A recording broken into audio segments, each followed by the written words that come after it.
This is FanStream Sports.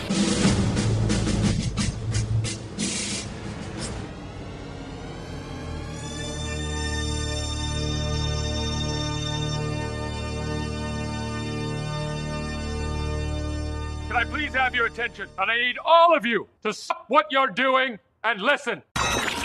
The following program is recommended for mature individuals and may contain material unsuitable for morons, cretins, and dishwipes. If you are a moron, please turn off your radio, because we don't need any more stupid, narrow-minded, pencil-neck geeks who wouldn't know the First Amendment if it came up and bit them on the butt. Thank you. Yes! Here we go! I guess I want to take this opportunity to tell you a little bit about my pants.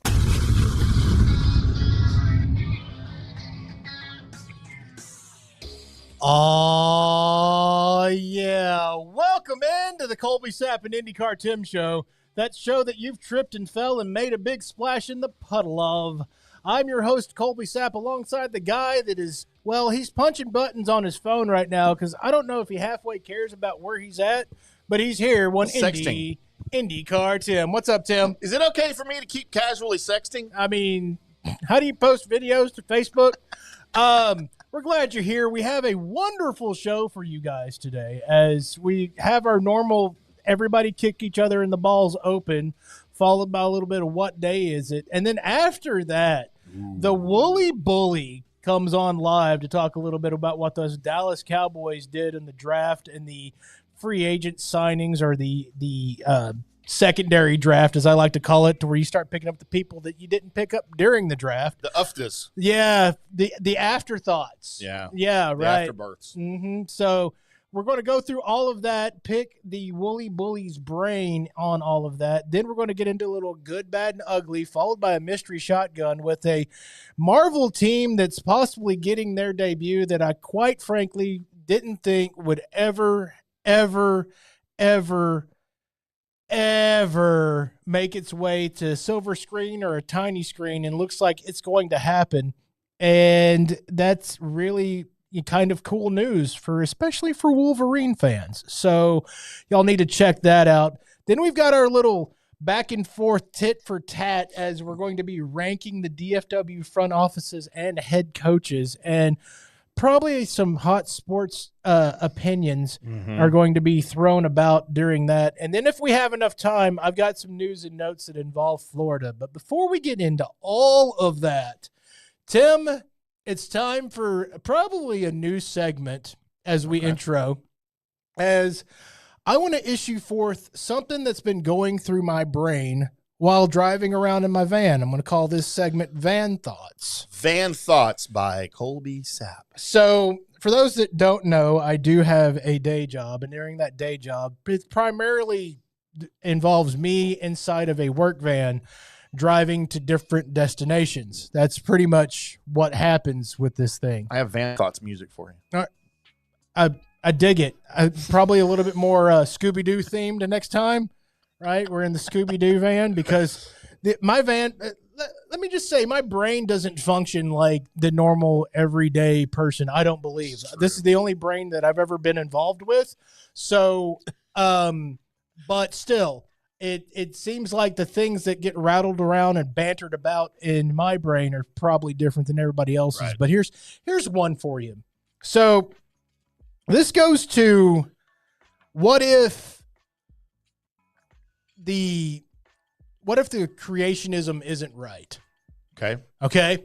What if we all spawned from a puddle of primordial ooze? Okay, so I've been accused of such. So basically, every life form on this planet came from whatever leaks out the side of a dumpster, that shiny little water that has a bunch of stuff in it that's probably living, right? Okay, so that's what I imagine. Then where are my talking bears? Follow me on this. Okay, so you have us as an intelligent species, a sentient species, to where we have an imagination, we're able to build shit and do stuff like that. How come we're the only species that made it that far on the evolutionary chain? Like, shouldn't there be like dolphins right now, in their submarine, just back at each other? Shouldn't like other species have made it to some kind of high evolutionary chain? Yeah. Besides us? Why is it just us? Take that, Charles Darwin. No, it's an honest question. Maybe there's science or somebody has a theory on that. I just want to know is why aren't we walking? How are we the only ones on this planet that made it this far? It's a valid question. Why aren't there birds flying by going, hey, dude? Maybe they can only do that to each other, though. They just learned a different language. Okay, I get that. I get that. They learned a different language, like the apes that I did one time in News and Notes, to where they moved an ape from one country to another one. Right. And he couldn't get along with the other apes. Yeah. Until a little bit later, they realized that he was like chirping differently, and he finally learned their language. Yeah. And that's how they were able to get along. I get that. There's some kind of communication going on. But the level of imagination to like build stuff and do things like that and have kind of some semblance of, you would think ants by this time, with all of their ability to build and construct and all that, would start having ant cities and wanting their own way and stuff like that. It's just not happening. So why is that? I mean, the simple answer. Because it's not right? Because evolution's not real. I get That's the that. simple answer. I get that. And I'll tell you the honest reason why I get that is because of milk. You would think by this time, as many times as I've tried to drink milk, that I would finally be able to, my body would have evolved. Would do more with the milk besides just raising its temperature to the temperature of the surface of the sun, and then adding enough pressure to it that it comes out of my body at the speed of sound. Yeah. Right? You think at some point my body would be like, I could probably do something else with this milk.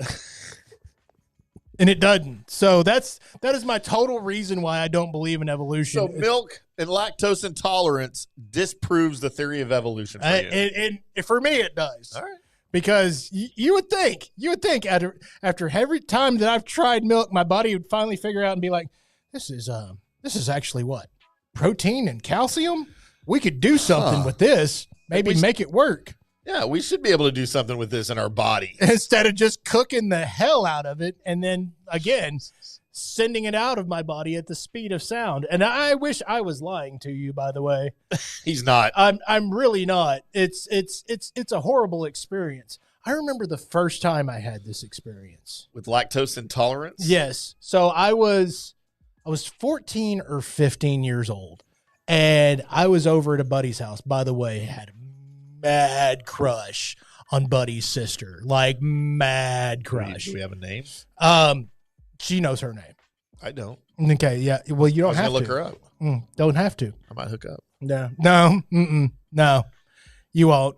You can't. You couldn't get by her bubba of a husband now. Whoop his ass. There's not a chance in this world. Whoop his ass. Home dude's built like a bowling ball and a brick, decided to have a baby. Bigger they are, the harder they fall. I know it's not big. It's just he is just center of gravity. Just you are not having a good day. You are not having a good day. So at any rate, I'm over there and we're doing our let's stay up, and I don't know, we were playing some game, Street Fighter or something. We were going to stay up all night and just play this game, and that was our thing we were going to do. And there also might have been, I don't know if this time there was a giant backpack of weed in his closet. There might have been at this point.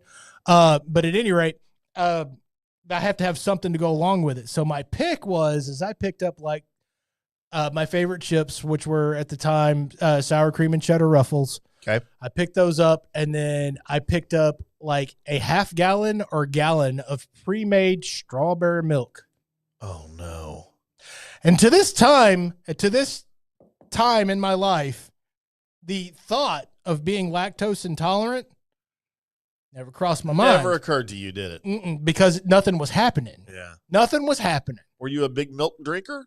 Cereal every day, okay. All that. I mean, milk and cookies, the whole thing. Never had a problem with it whatsoever.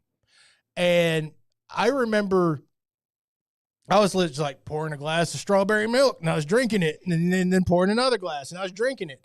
And all of a sudden, everything, like the Millennium Falcons, can't start and slowing down. Beep, beep, beep, beep, beep. My my whole body went, phew, phew, phew, phew, phew, phew, phew, phew. I was like, uh-oh. And then you just hear nothing but rolling, and I'm like, oh, my God. Holy crap. So it's like, I don't know, it's like 1 or 2 o'clock in the morning, right? Oh, no. And nobody like turned their lights back on in their rooms or whatever, but the amount of violence that was happening to that toilet was something huge, because I kept thinking, oh, dear sweet God. Well, when something else would come rolling out sounding like somebody tried to start a warthog, yeah, okay, holy crap, this is bad. This is real bad. Needless to say, from that point on, I didn't know it. I thought maybe I was just going to die. I didn't know. I didn't know. This is how you go out. I'm going out like Elvis right here and now, right? Just on the toilet. No drugs, strawberry milk. Porcelain throne. Yeah, strawberry milk that was going to just send me to turn my whole body inside out. Is what. No. Like when you're getting prepared for somebody to go searching in your bat cave, like the doctor, like to go searching in your back, and they give you that stuff that bury them. Yeah, that makes it to where you unbury them. Everything, like everything that could possibly be buried in your system is gone. Right? That's what I was experiencing. Are you sure it wasn't like bad milk? Was it spoiled or something? No, because from then on, every time, no matter, because that one-time thing, right? Yeah. Yeah. So then, like 3 or 4 days later, I had me a bowl of cereal. Uh-oh. Oh, no. That's weird that it happened just suddenly, though. Just suddenly. Your body went, nope, we're done. Yeah, we're done. No more. None of this. Done with milk. There's no longer able to do that. That's weird, though. So I have no idea, but the body changed, and the body changed in the wrong way. It decided, nope, never mind. We're out. Man, that's just, I've never heard of that before, like happening so quick. Well, again, it might have been like showing signs of developing that, but it wasn't enough to make me go, that's weird. It's just stop. Yeah. Maybe I shouldn't drink that particular thing. So when was the last time you had whole milk? Oh my God. There's been a couple of like mixed drink accidents that have happened to where. Did you have you a White Russian? Yeah. Well, like it was something like that to where a drink involved like heavy cream or whatever. And I didn't know the drink involved heavy cream until I drank a few sips of it. And by then I was like, that could be bad. But also when you're drinking when I'm drinking to the point that I don't care what's in the glass, I am no longer at the point to where I can make decisions. That's my favorite Colby. Yeah. And you'll know this, by the way, if it's ever time for Colby to start drinking again, he may come back and show back up. It's happening. But just realize that if you go hand me a mixed drink of something and I am drinker Colby, I'm probably handing it back to you and being like, how about you not have all that stuff in that particular alcohol? Right?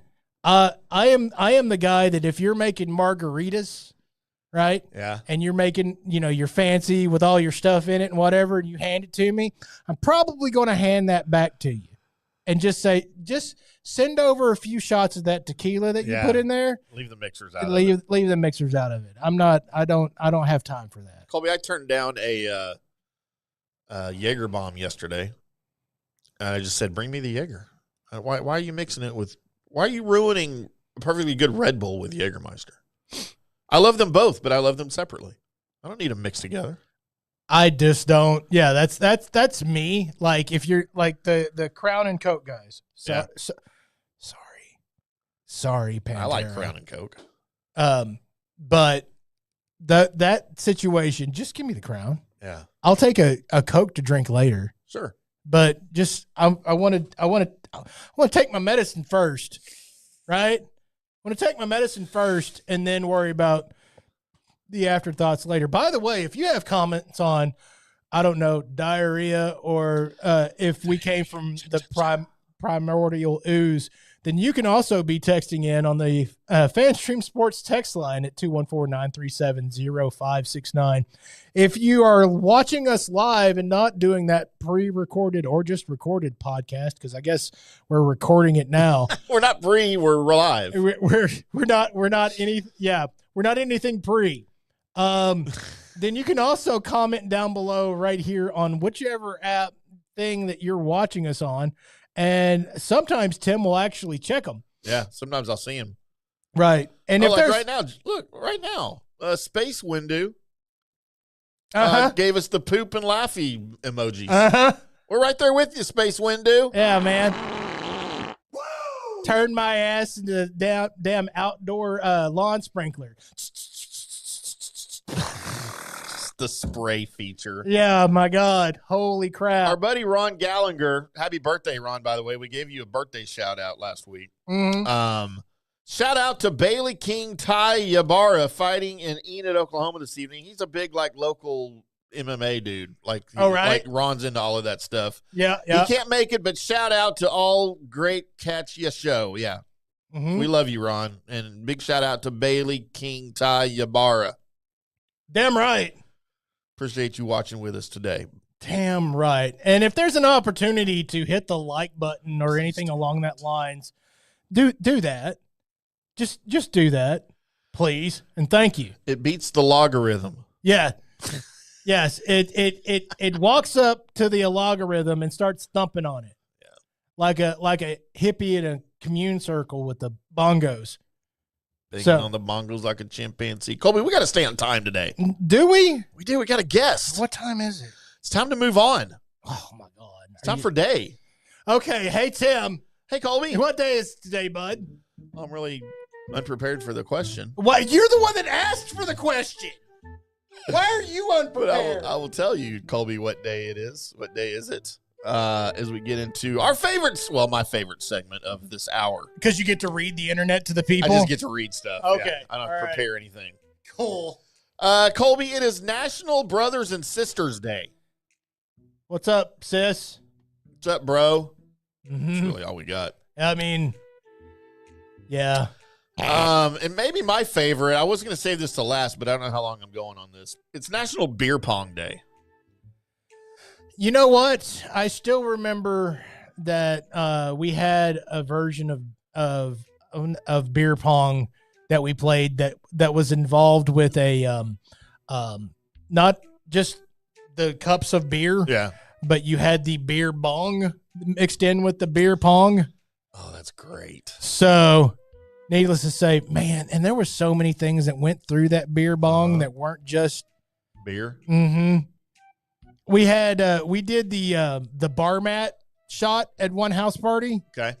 Through the beer bong, where it was just everybody's like half-filled glass that was scattered out there. We had one guy, rest in peace, Roadhouse. Oh, stay hard. We had one guy that just went through and cleared everybody's stuff out and like had it all like in his hands. Like a suicide. Yeah. And he said, hey, oh, no. Let's run this through the beer. Oh, no. It's the most redneck, stupid thing you've ever seen in your entire life that doesn't involve somebody jumping off something high. That's like drinking wine out of the spit bucket. Dude. At a wine tasting. It was insane. It was insane. Of course, at that point, we were also damn crossfaded that we didn't know bad from good. It doesn't. Doesn't matter. Colby, National Free Comic Book Day. Like that day. Actually, this is the one time that you've named something that I've experienced in my life. Really? There was a comic book shop. You've never beer ponged? No, I just described it. But the actual, we don't have beer pong holiday. The thing that I celebrated was there was a National Comic Book Day that happened, and this comic book store that I used to visit, they actually advertised that was a thing. Oh. And so you could come through and basically look at their, boxes of not rares, of just their basic stuff and be like, come through, get you a comic book. Oh, wow. Hell yeah, I'm going to go through there and get me a comic book. Do they have any Richie Rich comic books? It's the only comic books I've ever read. I wasn't looking for those. No, it's the only ones I'm aware of. Dig me some Richie Rich comic books from back in the 60s. Colby, it is also, I can tell you're uninterested in my Richie Rich stories. Yes. It is National Harry Potter Day. Good day, mate. Yep. Why do we have that? Oh, because there's a lot of people that basically would just want that to actually be their reality. Dumb. Y'all need to get a real reality. No, I mean it's not. I am probably a part of so many fandom groups that I have gotten because of my particular type of tism. I have gotten so far deep into each one of these to know all the things that I know. That's the reason why I do a segment on here called Mystery Shotgun. Harry Potter isn't one of them. I've just never got into again, just like the comedian said, I forgot who it was. It's just Star Wars again with wizards. That's all it is. I mean, I guess, whatever. I just never got into that or the Hobbits and all. I read the books, way back in the day. But Lord of the Rings? Oh, Lord no. of the Rings, yeah. Mm-hmm. I read those books. I'm just not interested in the movies. Colby, it is also International Scurvy Awareness Day. For the pirates. Scurvy. Fucking Scurvy Dan over here. Colby, would you like to reach your hand across the table and join my hand on the show as we can hold hands through the rest of the segment? Nope. Because it's National Join Hands Day. Man, no. You don't want to hold hands? Mm-mm. There's a couple of times friends. that there's one dude at work that when you like stretch out, his big gimmick is when you're like in the morning trying to stretch out, his big gimmick is to reach his hand out towards your hand like he's about to hold it. And there's been a few times that instant reaction, Colby, was remove face. So he doesn't quite know how close he's been to me being tired in the morning enough to not have that wall to actually like stop myself from So Colby, Mike H chimes in. He's one of our Tampa brothers. Says, homie, don't play comic books. Nah. And I guess he's educating you. Scurvy is a problem if you don't eat meat. I eat all the meat. Am I not going to get scurvy? I don't even know what scurvy is. Well, basically, scurvy's just a digestional disease. So it's things that combat scurvy, as far as my pirate knowledge is concerned, is like some kind of fruit. Oh. Like that has vitamin C and stuff in it, oranges and whatnot. Again, now y'all might, being internet smart and being so many of you, y'all might have a different answer to this. All I can tell you is that I've only heard of scurvy on ships. So that's my only, and it's involved in stories that I've read. So okay. How about National Naked Gardening Day? Some of you can do this. Some of you shouldn't. Some of you can't. Well, you can. I've been in my life both of those people, and right now I'm in the version of can't. But I've been the person that could do that, all ripped up and just ready to go. But I've then also now been what I am now, which is not. Colby, it is also National Life Insurance Day. Good for them. I mean, to sell it or buy it, I'm not real sure. You have life insurance? I think so. Or through work, you probably have life insurance. I think so. I have life insurance, Colby, and I have to pay for it separately. It's not fair. The moment I rejoined the Jump on a Motorcycle Club, I think that's my wife also grabbed some, because she also knew that my travels didn't fall below 110 miles an hour. It's probably smart on her part. Colby, it's National Play Your Ukulele Day. Who was the guy? Tiny Tim. Tim. That's the only guy that I ever remember playing the ukulele. I bet you there's ukuleles in music that you just don't recognize now. Like the ukulele's not big in modern music, but it's making a comeback. That the only other thing that comes to my brain when you say ukulele is A, Tiny Tim, and B, for some reason, because I guess my brain can't spell, Steve Urkel. So those are the two. You know what? I can see that. Two that, oddly enough, I can see all enter my brain. It's really weird. Mm-hmm. Colby, it's National Sandra Day. Sandra Bullock? Hi, Sandra. Ooh, I would. Oh, my goodness. Probably still would. She's 170. No, the classic beauty of Sandra Bullock. Didn't she date Troy Aikman? You're looking at my face for the answer on who the Cowboys dated? You're looking at the wrong space. You have the internet in front of you, and you looked at my face like it had the answer. I thought it did. It didn't. Mike also chimed in. He said, if you say I think so, it means you don't have it. That's probably scurvy is what he's talking about there, right? Probably so. Colby, it's National Start Seeing Monarchs Day. The butterflies? Yeah. Why? So, I mean, if you've never seen one, today is the day you start seeing them. Good. All right. Good. How about National Take Your Baby to Lunch Day? Like your lady baby Like or infant baby? your infant baby? What if you don't have an infant baby? What if I don't want to do either one? I mean, I'll take the old lady out to lunch. I'll do that in a heartbeat. It's just more expensive that way. Colby, it is World Ankling Spondylitis Day. The fudge is that? Ankylosing spondylitis. No, I don't need you to repeat what you said. I need you to now tell me what the hell that is. You don't know what you don't hear the commercials that are on 24/7 for ankylosing spondylitis. No. Oh, I hear commercials for that crap all the time. It's like an arthritis or something, I think. So it's like the branch Davidians It's a disease of arthritis? It's not a branch Davidian. By the way, if you had Branch Davidians on your Colby Sapp IndyCarTim Show bingo card, you win. You win. Congratulations. Ankylosing spondylitis is a form of inflammatory arthritis that targets the back and pelvic joints, affecting more than 3 million people in the United States alone, Colby. And you're over here making fun of it. You know what? Here, I have a suggestion. Don't get it? Change the name. Oh, it's great. It's a great name. It's just, you know what? We should just call it Ankylosing spondylitis. Arthritis homunculus. Arthritis homunculus. Okay, that's better than ankylosing spondylitis. Yes. Disagree. Colby's National Truffle Day. I like truffles. Mike says it's scurvy of the ankles. I get it. It's scurvy. I have ankle scurvy, Colby. You know what? Mike started a thing now. Every disease is just scurvy of something else. It's a variation of scurvy. That is now a show thing.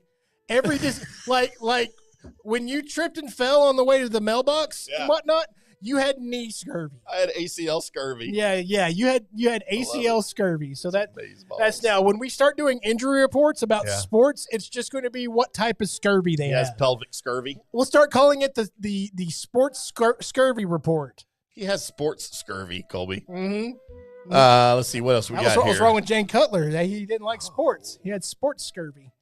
National Byron Day. Nelson? Just Byron. Just all Byrons? I guess all Byrons. Had a buddy growing up that his first name was Byron, but his elementary growing up name given to him by his parents because it was like Byron James. Yeah. So they called him BJ. And it took him till he got to past junior high to finally give up on just call me Byron. I can't do this BJ. anymore. He got beat down by BJ. Yeah.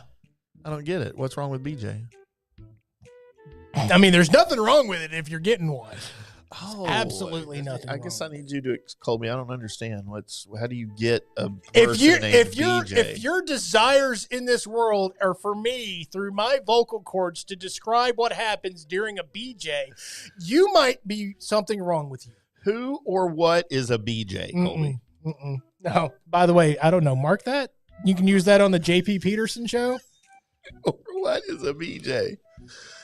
Colby doesn't know about that, but he does know about this. Shooting a load into a lady. Hey, man, that's a great movie. Is that after the BJ or before the BJ? Man, if it's either, it's I don't know. All right, Colby, as we await the arrival of one Zach Wolchuk, our Cowboys insider from 105.3 The Fan. He's going to come on and talk some Cowboys draft talk. Yeah. Way smarter than we are, by the way. Do you want to take our break now and wait for him, or do you want to start into some sports and then take the break when we see him enter the room? So we produce on the air here. Because I'm out of what day is it? You're out of what day? Yeah. Then why did you have me stop on my rants before that? Because it usually takes longer. Oh, well, you should. You know what? Let's reconnoiter.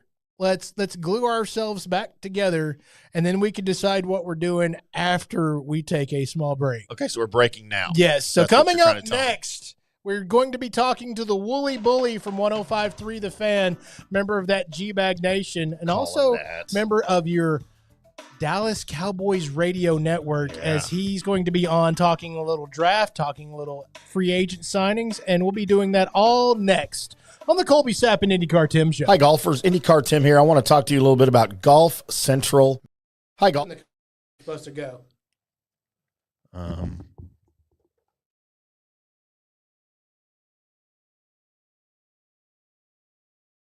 Hi, golfers. IndyCarTim here. I want to talk to you a little bit about Golf Central magazine. It's not just a golf magazine. It's the magazine for everything: turf, travel, philanthropy, and lifestyle. Head over to golfcentralmag.com and check out the latest issue. Some of the regular features in Golf Central magazine: the Golf Bachelorette of the Month, the Golf Bachelor of the Month, the Golf Cart Girl of the Month, Golf History, Grip It and Sip It. So head over to golfcentralmag.com. It's free. It's the magazine for everything: turf, travel, philanthropy, and lifestyle. Golf Central magazine at golfcentralmag.com. We'll see you there.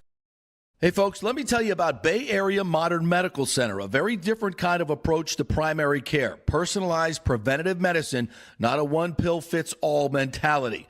Christopher Lugo and his experienced medical staff are proactive in looking at issues before they become a problem, encouraging a healthy lifestyle with proper diet, supplements, and exercise to optimize your active lifestyle. Rather than the impersonal, rushed approach, you will be the only patient and will have our full attention. That's new.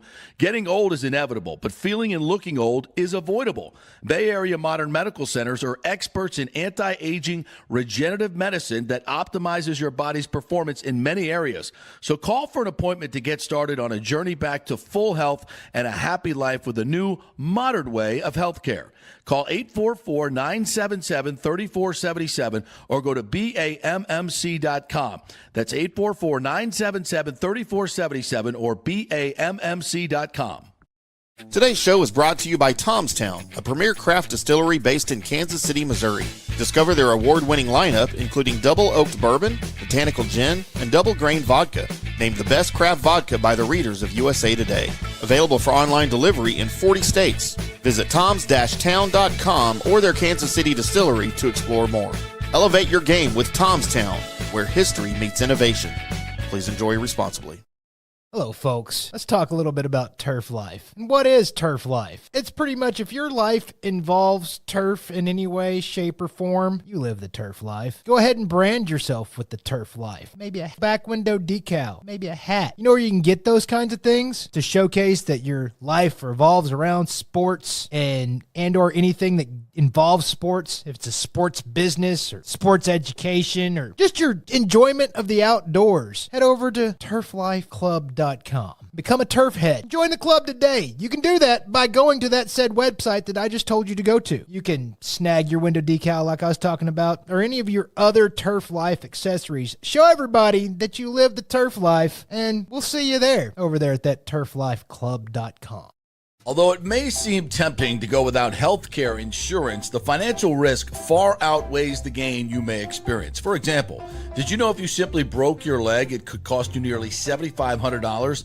Put on top of that a hospital stay, you could be looking at $10,000 to $15,000. Ensuring that you don't go uncovered is so important, as according to CNBC, high medical bills are the highest contributing factor to why Americans end up taking money out of their retirement savings, or worse, find themselves filing bankruptcy. So go to don'tgouncovered.com or call 800-669 1505. Now, depending on your income, you can get plans for zero premium. Our experts will guide you through the process effortlessly. They will shop many plans and find the one that's right for you. I called and I have full health coverage through Florida Blue for zero monthly premium. It's a free call. So why go uncovered? It's a huge risk. Go to don'tgouncovered.com or call 800-669-1505. That's 800-669-1505. Orion Golf Management Solutions. Orion Management Solutions has tailored its service packages just like it tailors its approach to customers. Some owners need more supervision, while others need periodic assessment of their short-term and long-term strategies and programs. Orion can be called in to develop a business plan with the existing staff, or we can assist with the daily management of a facility or event. Either way, we make sure the client is satisfied and understands the direction the facility needs to go in order to achieve the owner's goals. Orion Management Solutions can help with owner assistance service solutions, daily course management, business plan development, monthly operations, or as-needed consulting services. Whatever your need, Orion Golf Management Solutions can help. Check out oriongolf.com. Let's go. Right now, back to the show on FanStream Sports. Welcome back to the Colby Sapp IndyCarTim Show right here on FanStream Sports. I'm IndyCarTim. That is Colby Sapp. It is a Saturday, and we are live at the FanStream Sports Studios in our new semi-new time slot of Saturday. We seem to be getting, Colby, some good reaction from our Saturdayness. Got more live viewers than we were having on at night. Right. Because I think we have less competition coming on Saturday. I'm digging it, man. By the way, y'all can still hear the replay of this thing on Mondays and Wednesdays. At noon, I usually do the rebroadcast Mondays and Wednesdays if you want to try to watch the show live. Or you can always go watch it on demand at fanstreamsports.com. That's just what it is right here on FanStream Sports. Uh-oh, Colby. Uh-oh. Oh, my God. We are about to pop another Colby Sapp and IndyCarTim Show cherry. As it's time, our esteemed guest, to bring him in. He is not in that camera. Oh, he's not in that camera, is he? That's the wrong Hey, I'm camera. producing on the air, Colby. There, we found him. Jesus, give me just a second. Holy crap. It is Zach Wolchuk, 105.3 The Fan, Love of the Star podcast, GBag Nation, weekdays 2 to 7. Wolchuk, do you have us? I got you, fellas. How the hell are you? How about this, Colby? I don't even know what to think. This is amazing. It's Colby Sapp and Wooly Bully doing a thing again, because this was old school. It is. Used to have happened during the nosebleed section on the night show. So this is something extra fun. Well, you know, if you want, I can just bounce out. You guys can do a show. We need to go find a somebody that looks like Shaggy with some Crocs on, so that he can jump in with us. Nice. Yeah. So that would finish the motif, add to the feng shui. Can you say that on the radio? I mean, we're not on the radio. Oh, damn We've it. said a lot worse on this podcast. We have. Wolchuk, first of all, thanks for making the time, man. I know it's Saturday. It's your day off, and you had to consult with the family before you even had permission to come on and do this. We won't keep you too long. I do have to start, though, before we get into Cowboys talk. I need to get an update on the 27-year-old Oreos that you guys had in studio the other day, and I need to find out if anybody has died. So nobody's eaten them yet. I mean, honestly, probably miss you, Colby. I mean, you might have been one to go ahead and dabble in that. You could have gone ahead and popped that cherry on that bag with the Oreos there.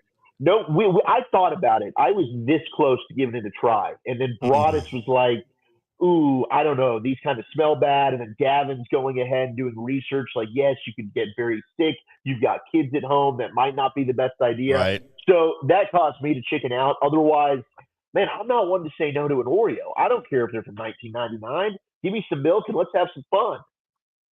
You know, it's, Mark that, by the way. Right. By the way, that doesn't mix well with our opening segment. Give me some milk. Oh, and it have doesn't. some fun. No.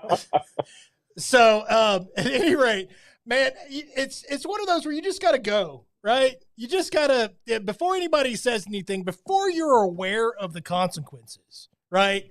If you go do it and not aware, I'm thinking you can make it through it just by being stupid. So you shouldn't have listened, because once you're listening to everybody, now you're aware that this could go horribly wrong. Rock with the gut. You got to just go with the gut there and just go ahead and say, hey, if I get sick and I'm crapping my pants, whatever, not a big deal. It wouldn't be the first time. Right. Or the last, that's for sure.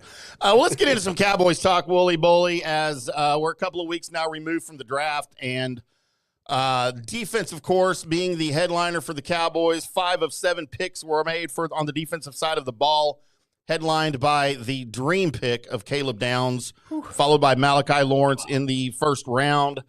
Number one, how excited were you that Caleb Downs was available? And number two, have they fixed this defense, or have they just put some patches on it for now? Wow, it was like living in a fairy tale world, honestly. That Caleb Downs fell. I didn't think it was going to happen.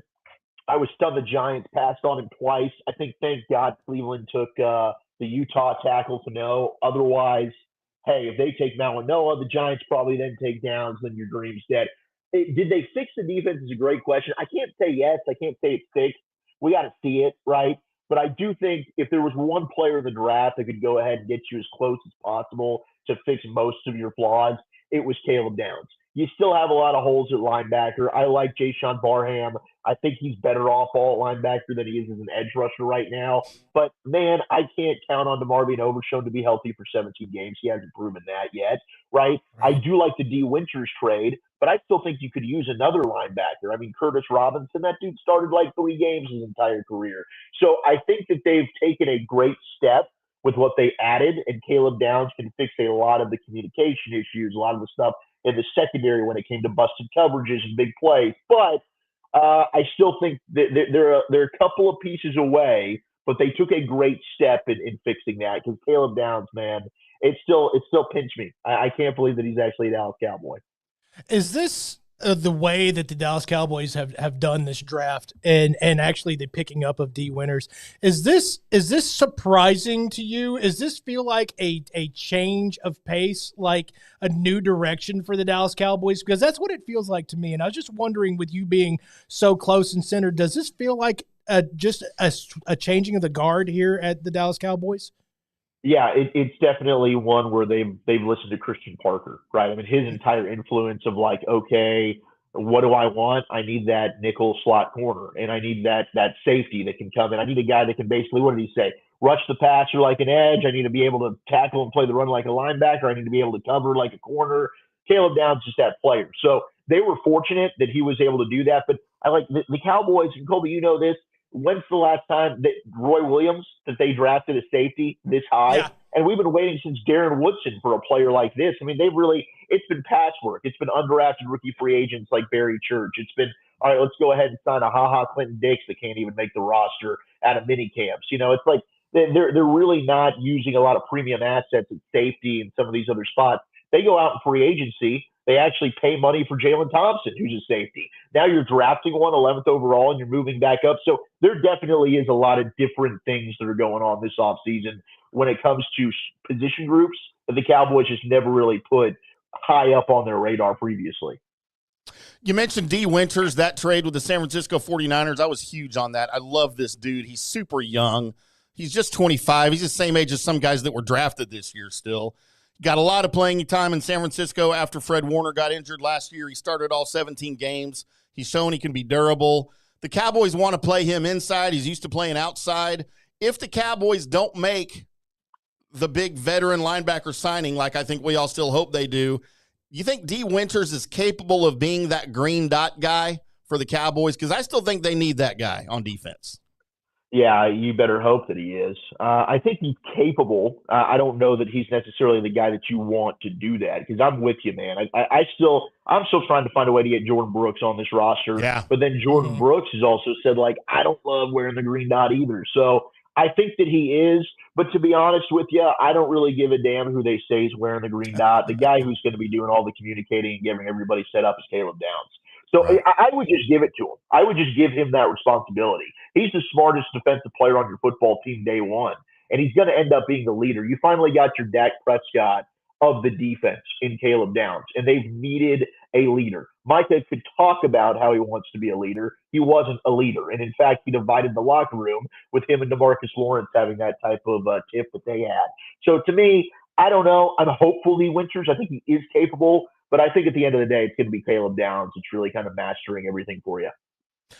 I wanted to get your views because I know you're a guy that watches a lot of tape, watches these guys before the draft and such. And I had one pick that the Dallas Cowboys did make that really kind of – we were actually on air when it happened. Yeah. And I was like fist pumping that they picked this guy up. I'm talking about round 4.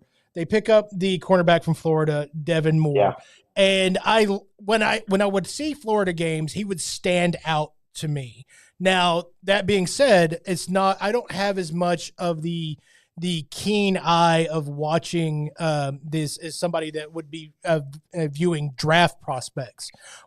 Is there anything that stands out about his game? Is there anything that is completely lackluster in his game that you can point to? That's the end of my question. Weird. No, I mean, honestly, lackluster would just be the guy hasn't been able to stay healthy. That's the problem with him. It's just, he did start 17 of 30 games over 4 years in Florida, but he also just would have constant soft tissue injuries. But I think you're absolutely right. At 6'3", 198, his ability to move at that size, flip his hips and run, Devin Moore is a really fun player. And I think that he's super smart, being able to play zone, being able to play man.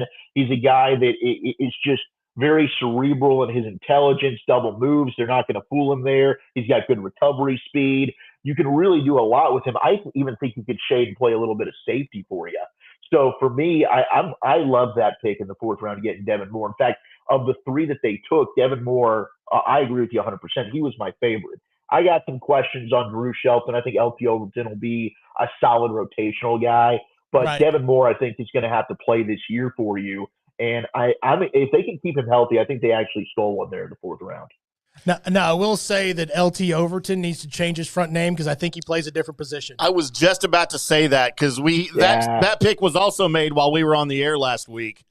And we're both doing the show, looking at the screen, and it says LT Overton. We're like, why is there a left tackle playing edge? I'm so confused right now. Yeah, he's one of those guys that he's got to put his hand down, So I'm with you. He should change. I don't even know, LT, what's that stand for? It's got to be short for something. I thought it was short for left tackle. Same here. Now, from what I've seen from him, he's got spurts of greatness. It's almost like one of those to where his tape is not quite. I don't know. I don't want to liken it to the speed and quickness and everything that Clowney was, but you'd have these few spurt moments that would happen during a game that all of a sudden out of nowhere, here's Overton. He's here. He wasn't here the whole game, right? Yeah. And then this one moment, it's like that he's an unstoppable monster, and then he goes back. It's werewolf, Incredible Hulkish like, where he's like, I'm the Hulk. I'm Bruce Banner now. See you later. So Colby always takes it back to comic books. Right. Well, that's what I know, dude. That's why we love it. And by the way, the beard's looking fantastic, Colby. I appreciate that. You're looking a little werewolfy right now. But you know what? We're waiting on each other to talk. This is weird. I know. No, I think you're right about LT Overton. I think that he's one of these guys where you're watching a whole game of his and you're like, where are you, dude? Where are you? What's happening? Make a play. Holy bleep. What an amazing play that he just made there. Yeah, he's and Tim, you probably know this because he was part of that crazy 2022 A&M recruiting class that was supposed to be the greatest recruiting class of all time, and it didn't really live up to those expectations. So then he transfers to Alabama. I think why they like him is because he can pretty much line up anywhere along the defensive line. 3 technique, 1 technique. He can go 0 right over the center. 4-eye, 5 tech. He's got that body type that really he can fit a bunch of different positions. So, again, I think that he's a guy that's solid against the run. He's a high-energy player. He just lacks a plan when it comes to pass rushing. He just tries to win with athleticism. That's not going to work for you at the NFL level. So maybe they can coach him up. BT Jordan's the pass rush specialist that they hired and brought in. That could be a cheat code. That might be one of the most underrated hires the Cowboys made all offseason. Maybe they can tap into that because the talent's there. I mean, I'm with you because there's times where it's like, whoa, that dude looks like he flashes to where he could be a first-round pick. It's just so spotty and sporadic with him. Let's finish, Wolchuk, with something that really matters in Cowboys camp this year. Undrafted free agents? No, not UFTAs. Okay. Is Caleb Downs going to get number 2 from Kobe Durant? How much drama are we going to have in camp with this number battle? It's so weird because I've been like angry. I've been so annoyed by this. Like it's just this doesn't affect me at all, but yet somehow I'm like, screw you, Colby Durant. Like what the hell, dude? You've been a Dallas Cowboy for all of a couple of months. You got the number 2 a few weeks ago. He's like, never worn number 2 you? at any point in his career ever either. It's not like it's his What number. Right. What is going on? Who the hell are you to bogard number 2? Okay, this is ridiculous. This is Caleb Downs' number. He's about to be the best player on your defense. He deserves to get 2. And Caleb Downs is annoyed by it as well. He's like, yeah, this freaking jack, eh? Like, he's going to have to pay him some money. I don't know. I think, yes, by week 1, Caleb Downs should be wearing number 2. And if he's not, screw Kobe Durant. Man, Kobe Durant's going to be the most hated man by the fan base if that happens. Ridiculous. I mean, he's probably going to be here a year, and then he's gone. So Caleb Downs can get it the next year, and Jerry will be able to sell more jerseys. That's a prediction for you right there. Mark that one down. Kobe Durant lasts a year. Right. I know. I agree. In fact, if you keep pissing off the soon-to-be best player on your defense, you may not be there throughout the whole season, even if you're okay. That's true. You might just be gone. He might be all right, okay. Wooly Bully. Possible. We'll let you get back to your Saturday. Tell the family thank you from the Colby Sapp IndyCarTim Show right here on FanStream Sports. And we'll get back with you maybe during the season, get some follow-up on the Cowboys. Let's do it. Of course, tell everybody where we can find you on social media and your podcasts and all that. All right, follow me at Zach Wolchuk. That is WOLCHUK. There's no C, as Tim found out earlier. We dropped the C. It's not the CK. It's just the K. All right, no C there. TikTok, trying to grow the TikTok. Okay, all the kids are like, let's do this TikTok thing. So I'm trying to grow that account. You can follow me there, Instagram, Twitter, whatever. And then the Love of the Star podcast, GBag Nation 105 through the Fan. And then I do this little thing called The Stack on Crown Global Media on YouTube with Brian Broaddus and Aisha Morrison. It's a lot of fun. But, hey, love you guys. Great to see you, Colby. I miss you, dude. Yes, sir. Tim, you're the freaking man. I'll hop Appreciate on anytime, you. guys. All right, we'll see you, man. Have a good one. There he goes. The great Zach Wolchuk, Wooly Bully. Wolchuk. How about that, Colby? It's amazing. It's weird. I get a text message during the show just now. Right as Wolchuk is coming on from Mike Fisher. Exclusive. Saying, are you really having Zach Wolchuk on your show right now? Yes. I was like, yes. He's like, I can't even get him for my show. You're not us, Fish. I was like, because you're not me. You're way better than me. So there you go. That's how big of a deal getting the Wooly Bully on the air for us was that we got jealousy from exclusive Mike Fisher. So good times. There you go, man. Good Cowboys talk from him. And I just think this number thing is funny. Caleb Downs is going to end up with number 2. There's no question. Well, Jerry's going to intervene at some point. You also know that there might have been an idea of grabbing number 2, and then once he got it, like that's a cool number. But then when he realized that here comes Caleb Downs, he's like, well, there's an extra check. Yeah, there's an extra check. I don't know. Caleb Downs looks pretty good in number 18, if you ask me. I think it looks all right. No. 18's not a good number. I get it. It's not. Glenn Carano, famous Cowboys that wore number 18. 18 after certain players should be a quarterback number. Yeah, and it's not even a good quarterback number. No, I don't even like that. So I don't like anything over 16 for a quarterback. I don't even really like 16. No, it's okay. I like, except for number 12 or 11. I don't like double-digit numbers on quarterbacks. It just looks weird. Because the greatest quarterback of all time in Cowboys history wore number 11. Of course, Danny White. And then you got the other guys that we just call them other guys because they can't wear Danny's jock. You mean and Roger Staubach and Troy Aikman. 12 was the greatest. Or you could have went 8. Once he finally retired, we finally had some success with the Cowboys under Danny White. I don't think 3 straight NFC championship games, Colby. He Jim Kelly'd the Dallas Cowboys, dude. He didn't even get to the Super Bowl. He Jim Kelly'd the Dallas Cowboys. Hey, could Roger Staubach boot off a 55-yard punt though on you? Nope. You know who could? Danny White. That's a great thing for your quarterback to be able to do, Tim. I'm sure every first round draft quarterback from now on, as soon as you uttered that, they're going to be like, yeah, but can he kick? I got to punt. Can he punt You know the what? ball? And why in God's name, Tom Landry's ghost, did we not run more freaking fake punts throwing the ball down the field when your backup quarterback was your punter? I don't know. Like, it's a perfect opportunity. I always wondered that. They'll never know. Like, why are we not throwing the ball here? Y'all Maybe can't we should get figure Danny it White out. on the show. Yeah, y'all shouldn't be able to figure this out because it could be either or every single time. By the way, you know who could help us get Danny White on the show? Who's that? Exclusive. They're buddies still. I bet you we could get Danny on the show. And that's the first thing. What do you think his reaction would be if the first thing I ask him out of the gate here, why didn't y'all run more fake punts when you were punting for the Cowboys? What? Would he just hang up on us? Click. Maybe. And then I'll ask him, was Tom Landry really that great as a coach? What did he ever do? I mean, come on. Was Tom Landry just a great human? I mean, what was wrong with him? And then I'd ask him, what was more exciting for you, winning a Super Bowl or winning the Arena Bowl as a coach? It's Arena Bowl. I didn't turn my volume down. It's always the Arena Bowl, right? Mm-hmm. Is that still around? I'm not sure. I mean, all right, Colby, we're at the top of the hour here. Do we need another break to reset? we don't really. You can just throw it to me for good, bad, and ugly, and I can start. You want to do that? Yeah, we can do that. Trying to see Intro the thing. You how know, do that some works stuff. on the board. As we're going to go break free the rest of the show, from what I can tell. Well, we had one. I know. We did a break. That's why I said the rest of the show. Okay. Because it's time for this. Yes, the good, the bad, and the ugly. That's that segment to where I go through all the people that are born today. I make a list of the people that I think are famous enough to make my list and offer that list up to you guys along with me and Tim as we all decide separately to form together an opinion.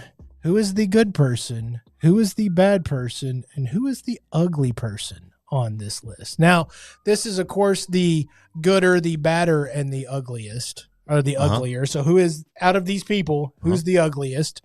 Who's the worst out of these people?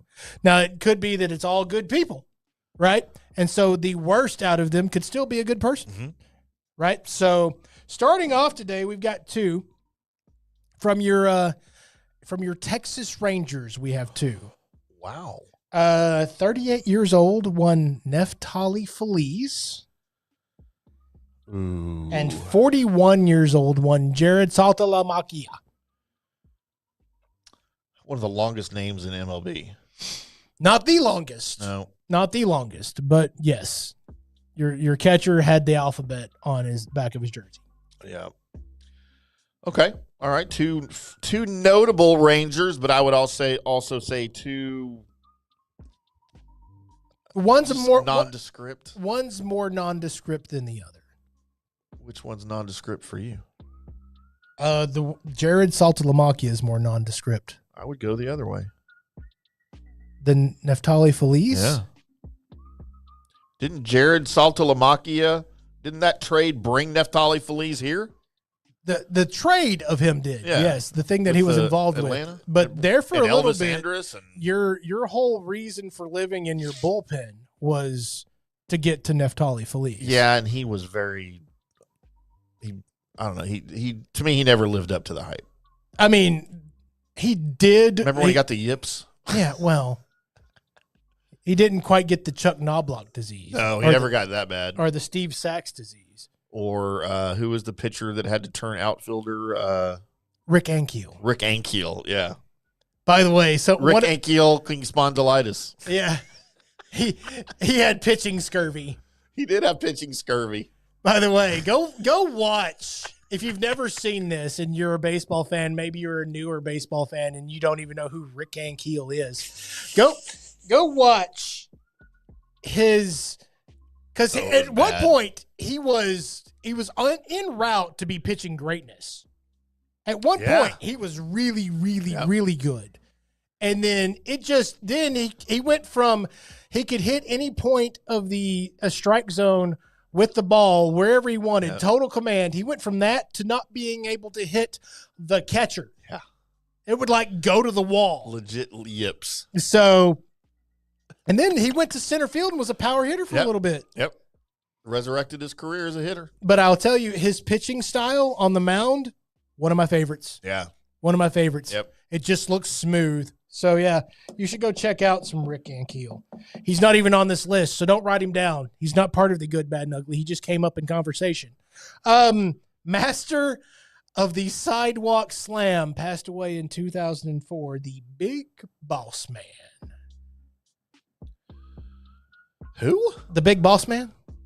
He was, if you watched wrestling back in the day, he was your cop. All right. He would always show up. He kind of looked like if somebody gave Farva steroids, Right. but he was also still fat. How old? Huh? He passed away in 2004. Oh.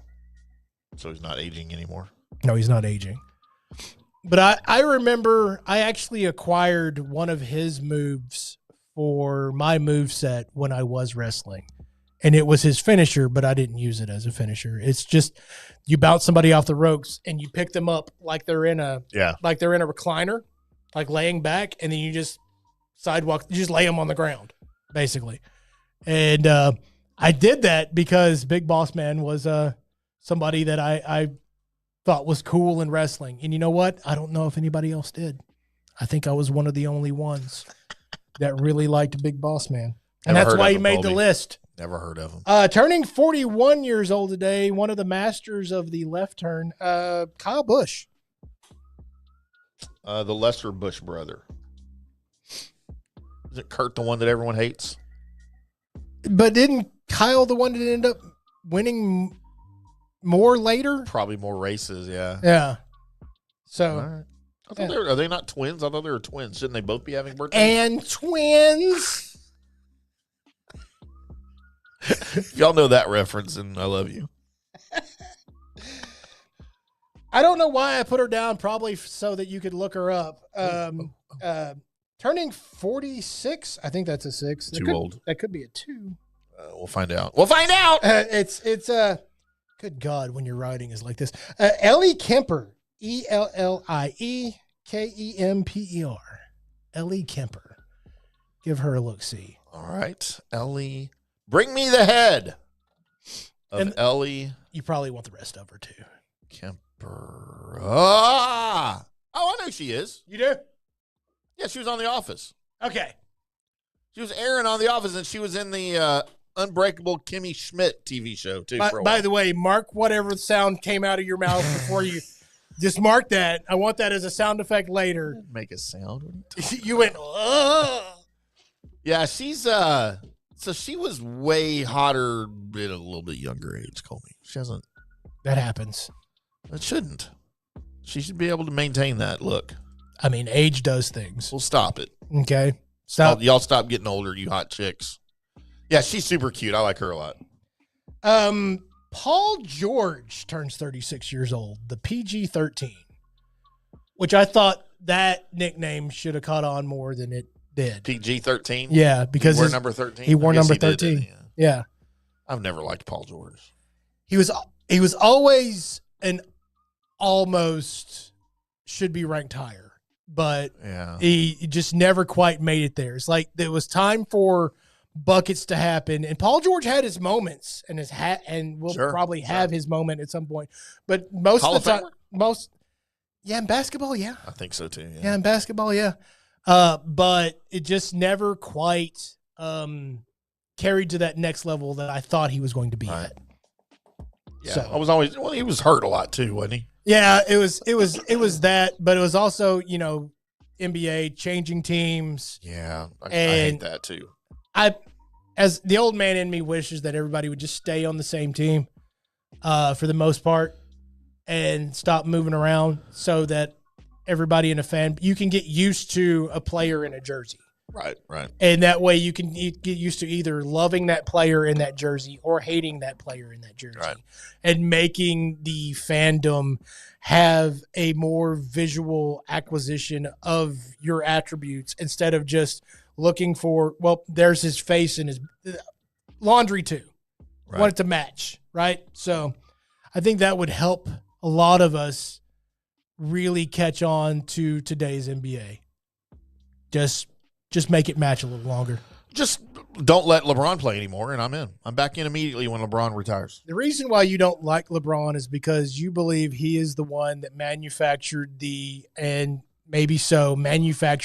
movement of people from team to team and the creation of all these other like super teams. The NBA, he produced the NBA that I despise. So, yeah.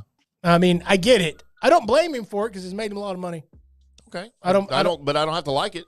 I mean, you don't, but he doesn't have to care if you like it or not. He probably does. Probably doesn't give If he ever meets me, I'm going to kick him in the balls and go, "You ruined my NBA." You realize he's like the size of NFL tight end. He's 6'9". Pretty sure I can reach his balls with something. Yeah. I might have to headbutt his balls. I'm pretty sure he may just because it won't be during a regular season game or a playoff game, so he's not going to fake like he's hurt, and he's probably just going to beat your ass. I think he'll take a dive. Not see, in order to orchestrate this correctly, I would have to be wearing an NBA ref style colored outfit in order to trigger the "I've been hit, right. I need to flop." Because if that's not there, then you're going to do that. He's going to go oof, and then he's going to remove your face and put it somewhere on your ass. He can't hurt me. It's going to kind of be like Will Smith. He's a girl. As he played the whatever alien hero in prison, where he shoved that one guy up that other guy's ass. Oh yeah, so I could do that to LeBron. That's probably what's going to happen to you, LaFraud, and that I will end up not being in this room. I don't know how we got on LaFraud talk from Paul George. We seem to meander. We did. So welcome to the Meandering Podcast. That's right. Pat McAfee turns 37. The world is starting to turn on Pat McAfee. I started turning the day he signed with ESPN. It's he was the hottest and greatest thing that anybody could have on anything, and his stories were awesome, and he's funny, and all of that. And it may be just me because I sit this closely to you on a weekly basis, but I've been feeling the world kind of sour on Pat McAfee, and I don't. And part of it is I don't understand why, because he's still doing the same stuff he was. Kind of. He's doing the same stuff he's doing the same stuff when he was independent. Right. But he's doing it literally in every single place there is on the earth, rather than just doing it for himself. Now before it was like a bit. It was just a bit, and that's what made him great, and that's what made him funny, because he wasn't affiliated with ESPN or Fox or anybody. He was doing it all on his own. Mm-hmm. And it just because that's just who he is. Now he's turned into a caricature of himself. He's turned into a bit. If ESPN's got their thumb on top of him, and I think it's not his fault. It's just part of joining forces with ESPN. Right. But now they have overexposed him because they have so much money invested in him. I'm just tired of it. I'm just tired of him. Why in the hell does he have to be at the freaking Masters? Because, I mean, stupid. Dennis Miller was one time on Monday Night Football, so. Okay, well, he got paid to do that. Right. By the way. And that wasn't great either. I didn't mind it. I didn't hate it. I didn't mind it at all. It got old. It was refreshing, but it got old. So, but it's just to have one guy out there that truly didn't know a whole lot about football. Well, this guy over here, man, joke line, you know? Yeah. That's all he was. That was great. So as far as you're what you're telling me is you think Pat McAfee might have champagne supernova'd? Yeah, it's just oversaturated, just overexposed. Too much Oasis. Way too much Oasis. So yeah, the world does not need. There's like one Oasis song. There's like two. I like one. Don't Look Back in Anger. That's really the only Oasis song I will tolerate. Don't Look Back in Anger, but also Champagne Supernova. It's just, again, it got Champagne Supernova though. Yeah. It did it itself. Yeah. Every time you turned on the radio, you could be flipping between the alternative, the rock station, and the mix station here locally in DFW, and each one of them would have Champagne Supernova on at the same time. Ugh. It's like, okay, guys, I get it. It's a really good song. Turning 74 years old today, and there's another one. I don't know why she's on here. Oh, Lord. Christine Baranski. Baranski. You know this person? Yeah, she's still smoking hot. All right. Well, cool. You need to see a picture of her? No, I've already seen one. Yeah, no, I know who Christine Baranski is. All right, good for you. I figured you did. I still would. She was in one of my favorite movies of all time. She was in Mamma Mia. Never seen it. I know you haven't. That's why I didn't assume. Okay, good. With Meryl Streep. Meryl Streep's badass. I agree. You know what I can't wait to go see? What's that? You want to go with me? Nope. You want to go to a movie with me, Colby? Nope. Let's go see Devil Wears Prada 2. There's making a second one? It's already out. It's like the hottest thing in Hollywood right now. You need to read more. No, I read a lot, Tim. I read an awful lot. You need to read more things. I read an awful lot. I'm now venturing through, and by the way, in the reading category, I'm venturing through the Jeremy Robinson litany of novels. Home dude's whack. He's crazy. He's nuts. Are you familiar with Raymond Feist? Who? No. He's an author of the 4-book Rift War saga. I think that's something you would dig. I might have to look. I read it in high school. Yeah. He's got a lot of other stuff too. I've never read any of his other stuff. And I'm getting my kids. I just ordered a bound set of the 4 books: Magician Apprentice, Magician Master, Darkness at Sethanon, and Silverthorn are the 4 books. And it's an amazing journey, and it's very, very cool. And my kids are kind of now getting into that type of thing, and they're into all the books. So I ordered that, and I'm going to let them all kind of go through it. But I think it's something you'd enjoy. I don't know if it's available on audiobook. I'm sure it is. Yeah. The last book I went through was about these whalers and anti-whalers who ended up getting attacked by whales that were infested with a zombie virus that was dated all the way back to the Vikings. So they ended up fighting Viking zombies for about three different books. Where in God's name do you find these things? And the Viking zombie virus started connecting people together like human centipedes to attack other people. I quit. I quit the show. They were butt to mouth connected. It was They like shove their head up the other one's butt, and that's how they like Legos. They just snap together. And that's how you keep them. Mm-hmm. And it would try and eat other people. Crazy. Turning 34 years old today, DC Youngfly. Dude's hilarious. Did his parents not like him when he was born? You know what? I don't know what DC's actual birth name is. This is his stage name. I've never heard of him before. Is Youngfly one word? I think so. Oh, it's not. It's 2 words. Okay. So he's not a rapist. No. He's a comedian. Yes. Why is he DJ? He's DC. What does DC stand for? I don't know. Washington? John Richard Whitfield. There you go. I can see why he changed his name. I mean, I've never heard of this guy. He's hilarious. He's Colby's in Grand Prairie at the Texas Trust CU Theater this Friday.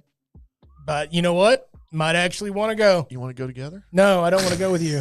Then we'll go catch Devil Wears Prada 2 afterwards. The worst mandate to ever exist just rolled out of your mouth. Look, we'll make a date of it Friday night. We'll go see DC Youngfly at Grand Prairie. Then we'll go catch Devil Wears Prada 2, like a midnight showing. No. And then we'll go get ice cream after. Oh, my God. You don't want to go, Colby? Yeah, so you want me to go see a comedian that I'm actually interested in seeing with you who won't get absolutely none of the jokes that are going. And then after that, I go watch a movie that I have absolutely no interest in seeing. And after my opening segment describing what happens to my body when I drink milk, you want to go out for ice cream? Yeah. Dipshit. It would be extremely entertaining on my end for all of this, Colby. You are an absolute and I'm going to roll tape on all of it. My God. The amount of violence that happens before and after the bathroom exposure would be insane. By the way, yes, DC Youngfly, great. Catch him on. I think he was a big player on Wild and Out. So I know that those shorts are out there. He's hilarious. So there you go. David Beckham turns 51 years old today. Stole my woman. I mean, he could bend it. You think he also does that in bed? Do you think he has Peyronie's disease? He just bends it. It's bent like Beckham. And just bends it into the goal. I bet he bends it into something. So freaking Spice Girls. He's a handsome man, though. I will tell you that. I mean, you don't have to tell me that, but I don't have to know that either. He has good hair. You think so? I think he has amazing hair. Yeah, I'm kind of jealous of his hair. That's about it. Like that and his wife, probably. And finally, turning 54 years old today, if you smell what The Rock is cooking. Is that really a thing he used to say? Yes. What does that mean? What is he cooking? He's wrestling. Why are you so housewife white right now? That's what I'm asking. Why are you so housewife white right now? Why? You know what else I never understood was Russell Wilson. They say let Russ cook. Why you know what? You know what? No. No. I don't understand. There's nothing to understand. It's slang, Tim. Has anybody ever sat down? Can I smell what he's cooking? Yes. The answer is no. I can't smell anything you're cooking because you're not cooking anything right now. It's called slang, Tim. It's stupid. No, it's not. You use some of it a lot. It's just whatever's appropriate for you. But this is one of your irritating attributes. You know what? There's many of them. You know what I'm hearing is that you can't explain it. I don't You have don't know to what it explain means. You Tim. don't know what it means. It's like saying, explain the color red to me, Tim. No. That's easy. No. Look at those colors. Yeah, no, it's not explaining it. That's pointing. It shouldn't have to be explained. All right, then point out what The Rock's cooking. What's he cooking? What are we smelling? He just, in other words, when he gives out his wrestling promo, right? Uh-huh. And he's talking about what he's talking about, at that point, he's cooking. And by smelling what he's cooking, you're understanding what he's saying. That's all you had to say. I can't believe I had to explain it, dipshit. What the hell that means? What do you mean you don't know? It's Can you smell what? And then he refers to himself in the third person. That's his whole gimmick. I hate him. His entrance for a little bit was just, The Rock says, The Rock says, The Rock says, The Rock says. I thought he was saying I rocks, like the country, a rock says. No. That's why I don't watch wrestling. What? No. And actually, after your debate and kerfuffled reasoning behind why you don't like some of these things, by the way, I just used that not properly in a sentence, by the way, did. But it's okay. Yeah, that we don't want you watching it anyway. Not going to. We don't. Does the Von Erich still wrestle? Like, isn't one of the daughters wrestling? The Kevin's boys daughter? were. Kevin's boys were. Oh, were they? I know his daughter is. So, look, I love Dwayne Johnson. I've met Dwayne Johnson. Good guy. He is an extremely awesome dude. He's one of those people you meet that he's almost too good of a guy. Yes, it's almost like off-putting. Right. How nice he is. I met him at the UFL media launch party a couple of years ago out in Arlington. Because, of course, he was there because he part owns the league. Right. And, dude, like, could not have been nicer. Like, what actually genuinely acted like he was interested in what I was saying. He was asking me questions about my history in journalism and media, what I thought of the Renegades, the stadium. I told him I hated your freaking stadium. And look, now they changed. Right. He probably took my advice 2 years ago, and that's why they're in a new stadium now. I don't think that's what happened. But no, dude, I absolutely love, and I love his movies, especially the ones with Kevin Hart. I just never understood the wrestling bit. Like, I never got that. Well, it's not for you. Obviously. And Right. it's okay. I just asked you to explain, and you did. Now I understand what it means, kind of. It's just sad that I had to try to explain to you. I just don't know why you get so short with me. God, like you're my parent or something. Well, it's because the question you're asking, my brain registers as stupid. I mean, it probably is. I'm not going to argue that. There's probably a lot of stupid things that come out of my mouth. So there you go. There is your list for the good, the bad, and the ugly. By the way, I did notice Facebook, shout out to one Richie DeMeglio. He's a childhood friend of mine. It's his birthday today. Happy birthday, Richie DeMeglio, right? Mm-hmm. Is he a friend of yours, or is he a listener of the show, or both? I have no idea. Okay. Facebook just told me it was his birthday. Oh, okay. So he's your Facebook friend. I wish I had Facebook friends, Colby. Oh, no, I grew up with the dude. Oh, so you know him? Yes. Okay. Yeah. That's the reason why I opened it with childhood friend. Oh, did you say that? Yeah, I did. I thought you were just being nice. No. Colby, celebrating Facebook birthdays today, other than Richie. Mm-hmm. Bill Lawn has a birthday today. Please name your son Mo. It's Lawhn too. Like, that's perfect. Just Mow. No, Lawn. just spell it normal, like move on. Just maybe even name him Maurice, and he just goes by Mo. That'd be amazeballs. Colby, former DFW FM radio DJ over at that 97.1 The Eagle, Fast Eddie Coyle. Ooh. There's a throwback name for you. That is a throwback name. Recent birthday. Michelle Foster, recent birthday. Audra Tyler, recent birthday. Classmate Tyson Hanna, recent birthday. Happy birthday, Tyson. Is one of the black friends I had in high school. Okay. Well, he has a girl's name. Tyson? No, Hannah. What's his last name? Yeah, well, it's still a girl's name. It's a hot girl's name. Colby, Sunday Hunter with a birthday coming up. Is that their real name? Sunday, Sundee. Sunday Hunter. Monday, Tuesday. Sunday, Wednesday, Thursday, Friday.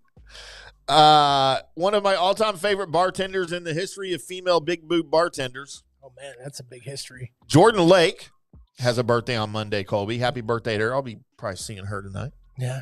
You have a name that sounds like you should be in porn. Jordan with a Y, too. Oh, definitely porn. Jordan Porn Lake. I'm going to make sure I send this segment to her. Okay. Bar friend Jose Bautista with a birthday on Monday. I hate you. I effing hate you. Why? He played for the Blue Jays. Not that Jose Bautista. It's a Jose Bautista that I actually know. I mean, I know Jose Bautista. He's a I don't hang out with that Jose Bautista. I'd be hitting him in the balls with a bat. I mean, if you're a Toronto fan, he's amazing, but he's I'm not. An idiot. He's a moron. Colby, noted Tampa Bay sports personality, Rick Ballou. Who? Shut up. What? He's very well respected in the community in the sports business over there. Is he? Is he also helping Mogwai do stuff? I don't know what that means. Is that a Jungle Book reference? I don't know Jungle Book. I mean, the bear was named Baloo. I'm aware there was a bear named Baloo. Okay. Andrew Dillon, former classmate, has a birthday. James Lang, former classmate, has a birthday. And then here we got 4 birthdays now we're going to end things with. Okay, good. Oh, crap. No, I got to go all the way down because we don't have a show till Saturday. Stacy Dorsett, Lady Big Red. And if you don't like Big Red, then fuck you. Will Riggs. Okay. What's up, dude? Birthday this week, now residing in Florida. Have a podcast. Or 7 at the same time. Yeah. That only 1 episode ever gets published. Nick Geddes from FanStream Sports Tampa Bay. Happy birthday. Colby Cowboys broadcaster Kyle Yeomans. Oh, what's up, Kyle? Birthday. Golf Central Magazine chief editor Shannon Streeter Coates. Happy birthday to her. Mm-hmm.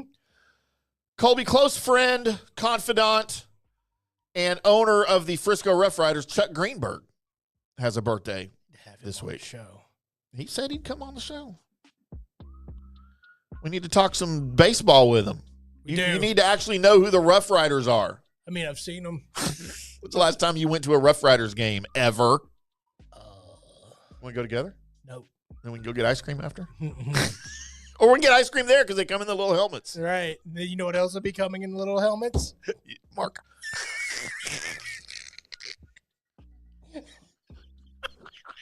My ass.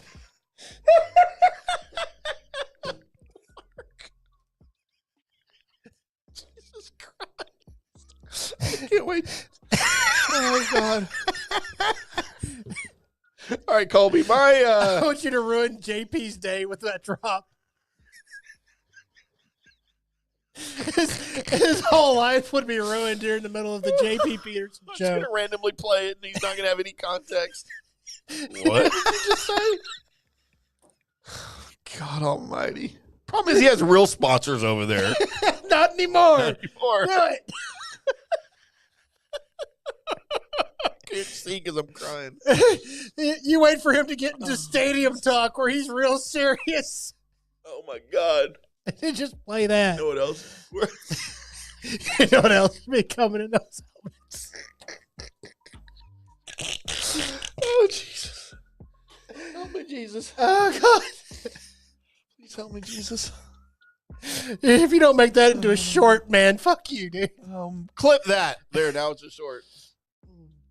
Oh, God. I think you stopped the stream by saying that. Look, you said clip that and stuff. Oh, my God. Okay. So we did have a promise segment here. Wait, we got to give our good, bad, and ugly We still. do, don't we? We haven't done that yet. It just feels like we have. All right, Colby, my good, as I peruse the list. First of all, my good's going to be that ice cream helmet. Give me my good.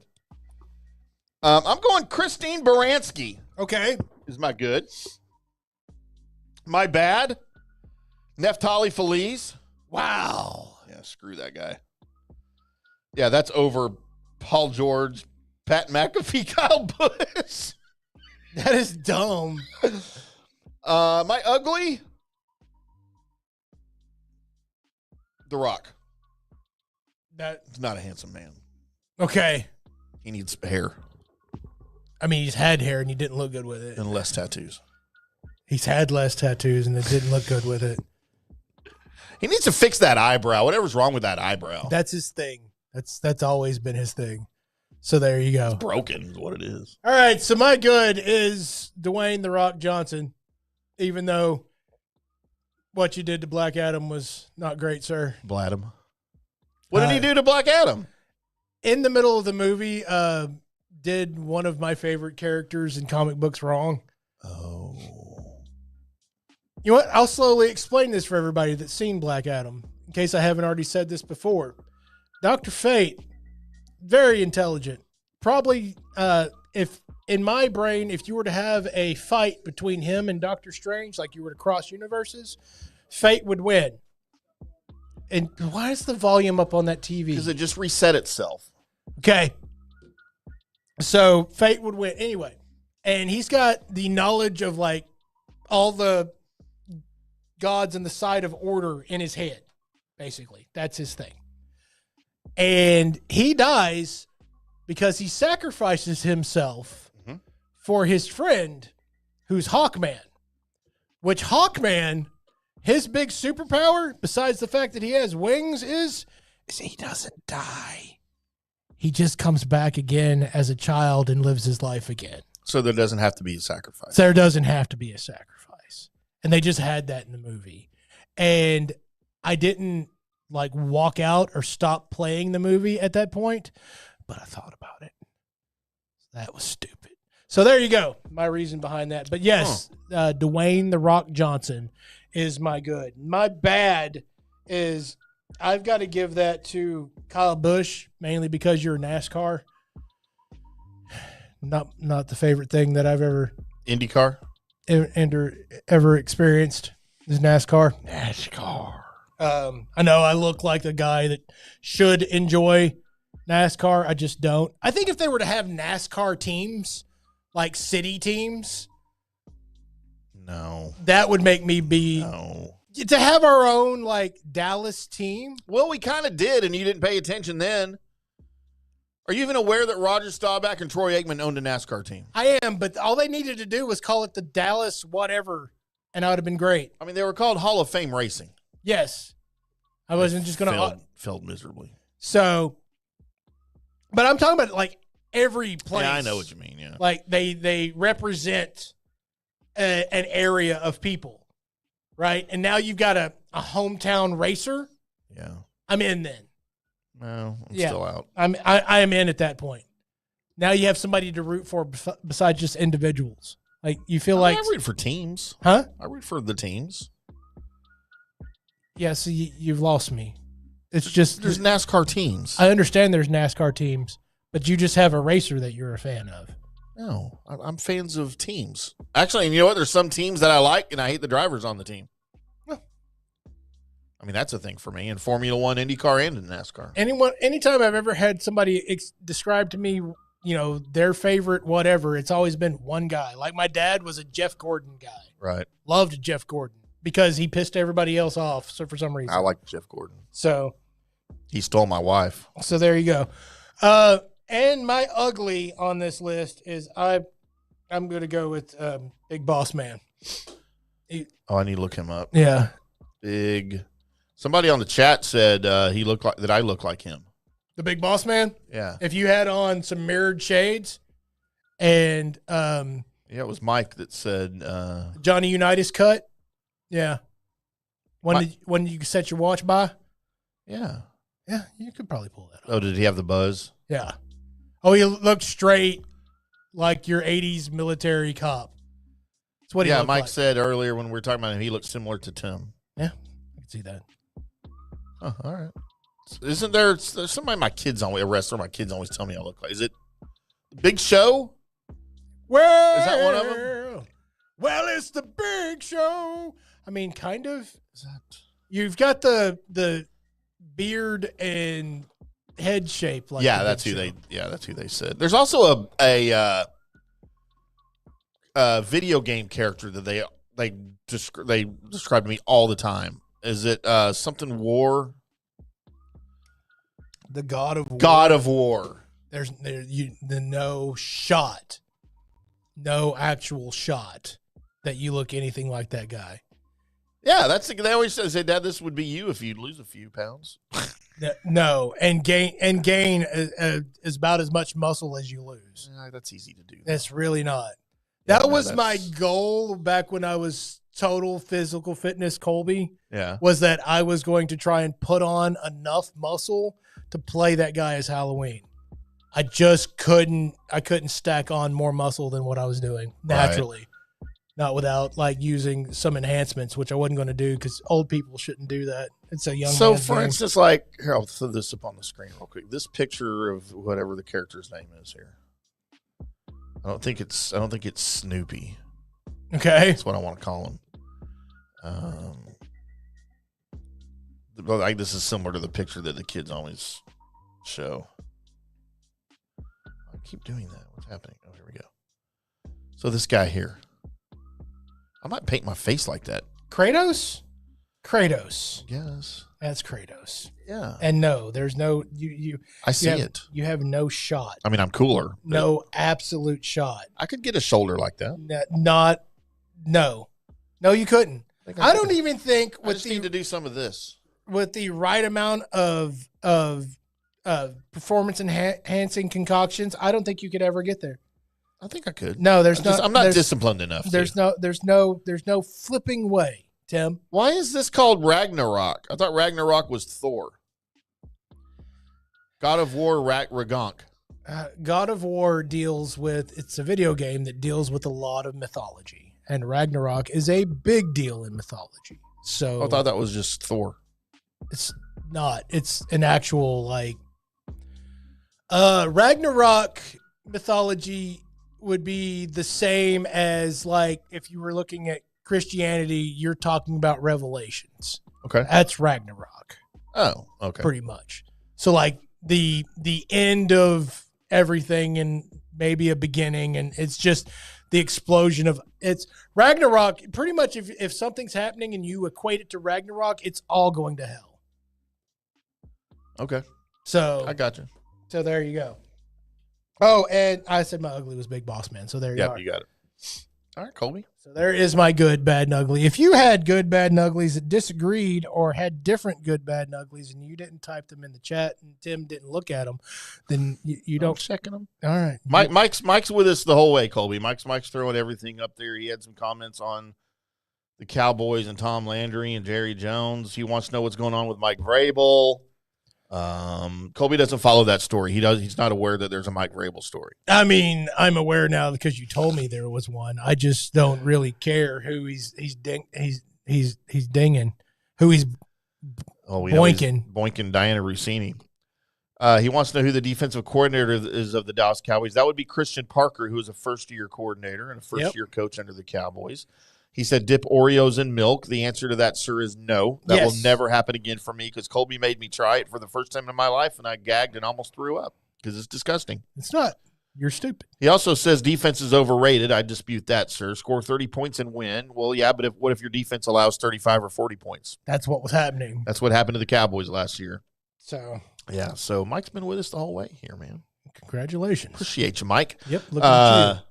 All right, Colby, what's next on our to-do list? Well, to-do list, we are ranking the DFW sports front offices and head coaches and giving out the reasoning behind our ranks. And for those that don't know why we started to do this, it was because of the exit of your Dallas Stars from the NHL playoffs and an early exit in a lot of people's estimation of what this team should have done in the NHL playoffs. A disappointing loss of a series to the Minnesota Wild, and one that led me down the rabbit hole of, have we given this Stars front office too much of leeway and not really went after them? Because it's almost like the Dallas Stars themselves are kind of the golden child, can't really do anything wrong. Even when they do something wrong, the media relationship with the Dallas Stars is that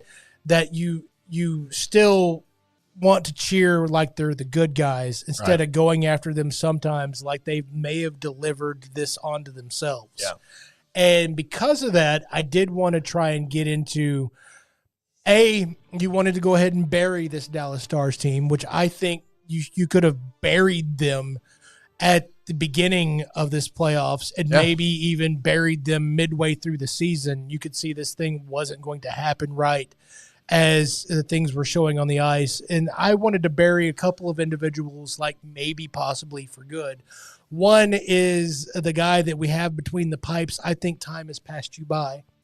I think Ottinger? I think Ottinger needs You're not Team Otter, huh? I think it's time for him. You've been a good goalie. I think you've had some good runs, but I do not believe when everything else falls down in front of you, you're that guy that we can have between the pipes that will stand on your head and make sure that those defensive screw-ups don't end up in the back of the net. And I think the way this team is run right now, that you cannot have a guy that's not that in your goal. I agree with that 1,000%. The problem with Jake Ottinger this offseason and other off seasons is that he hasn't been awful. Right. But he also hasn't been good enough to be a difference maker for you. Correct. He hasn't been able to steal you a game. And every hockey team needs that goalie, especially in the postseason. It's such a grind. And on the other side, Wallstedt was that guy for the Wild. Right. He literally stood on his head at times to keep his team in games. And when it all came down to it, the failure of this team, terrible 5-on-5. You got outscored in this series 14-4 in 5-on-5 play. Right. Your power play was incredible, but you live by the power play, you're going to die by the power play, because when that dries up, you literally have nothing. And that's why Glenn Gulletson was brought here, because he was a power play guru. He fixed the power play, Colby.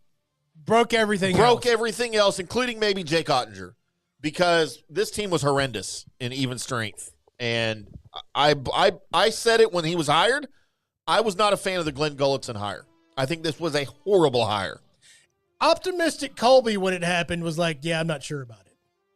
Yeah, I mean, that should tell you something. Usually at the beginning of things, I am one of the guys you can count on to have a little hope, and maybe people know what they're doing. Even if I don't quite think they know what they're doing, I'm willing to give it a shot. But I was kind of on the fence on that one. You had zero depth scoring from the Stars in this, and you had all of it on the other side. The Logan Stankoven injury was bad. Mikko Rantanen did not have a great playoffs here, I didn't think. You lose Nils Lundqvist here in this series. I think that hurt way more. You missed Rupe Hintz. He didn't play the entire series because he's hurt. I think you missed him. You just had all of the factors that could go wrong for the Stars in this series go wrong. And now you lose, I think, in embarrassing fashion to the team that you have dominated in the postseason. This is their first win over the Stars in the postseason. Right. Not to mention the team the city you abandoned 32 years ago to come to Dallas. But it just wasn't good enough. And I put the majority of this on the coaching, and I put the majority of this on Glenn Gulletson. And I think look, Jamie Benn hopefully has played his last game for the Dallas Stars, because his talent is fading fast with his age. He's not a great captain. He did not have a great season. He definitely did not have a great postseason. It's time for him to hang up the skates. Maybe so. And nothing against Jamie. That's just how it is. I am with you on that. Of course, I also agree that when you have a star like that on your team, that you let him play until he decides. That's what they did for Modano. So you let him play until he decides. And hopefully he'll make that decision. So there you go. Right, so there's burying the stars. And you know what? If somebody wants me to be positive about next season, I'm not going to be, because we're going to get the same exact crap next season. No, and unless they let Gully go into the gully and down to the stream and leave and depart, I don't believe you're going to get a better outcome than you did right now. So even if everything comes together and your players come together and whatever, I don't need a retread. I need something new. Mm-hmm.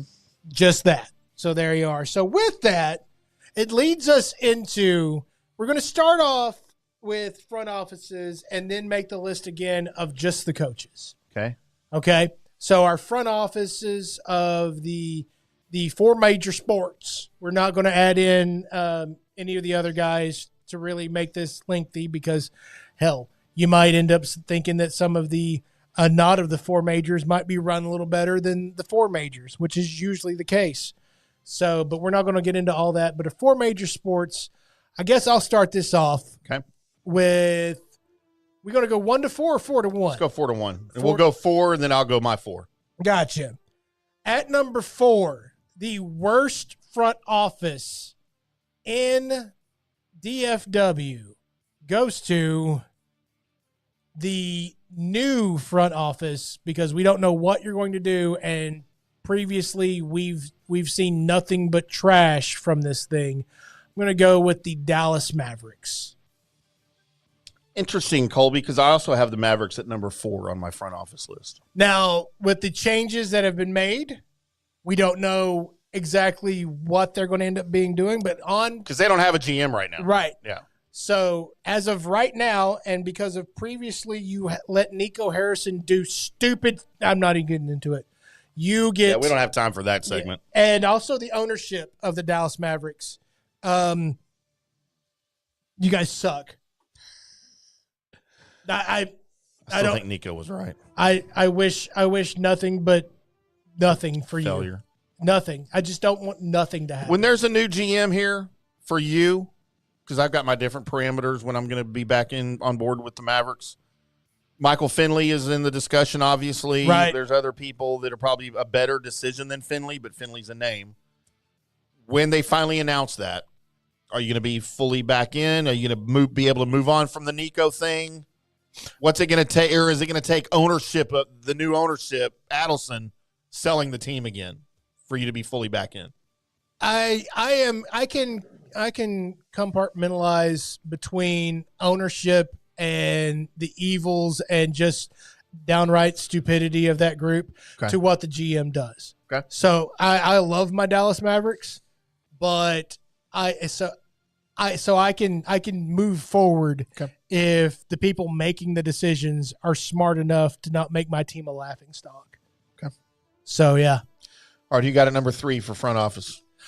Number 3 for front office goes to them Dallas Stars. Wow, Colby.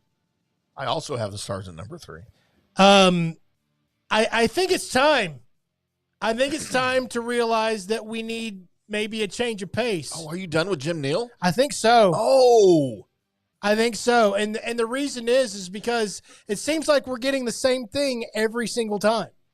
We're not getting enough, or we're getting too much of a retread or an old try or a whatever. And whatever the chef is making is good enough for the buffet, but ain't making it to the restaurant plate.